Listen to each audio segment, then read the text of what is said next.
हिंगोरजा report गदा हुसैन सहतो। हिंगोरजा लग गोठ चक्करवारिया सोजे रहवासिन गुलाम मुर्तजा मंगनी जो,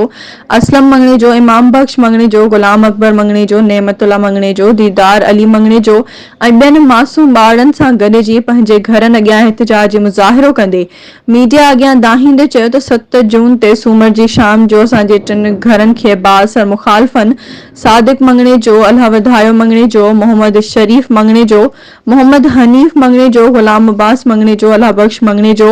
गुलाम नबी, गुलाम कादिर, गुल हसन मुमताज बानो मंगनी जो ऐं ॿियनि 50 जे लॻभॻ माण्हुनि ज़मीन जे तकरार तां असांजे 3 घरनि खे बाहि ॾेई छॾी, जंहिंमें असांजा 5 ढोर, छेला,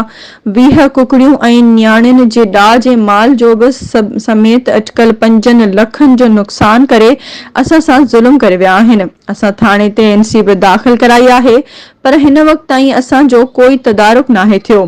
असां IG Sindh, DIG Sukkur, SSP Khairpur ऐं वसवारनि आला इख़्तियारनि खां हुननि घुर कई त असांखे मेरिट जी बुनियाद ते इंसाफ़ ॾेई असांजा जवाबदार फौरन गिरफ़्तार करे असांखे तहफ़्फ़ुज़ इंसाफ़ ॾिनो वञे।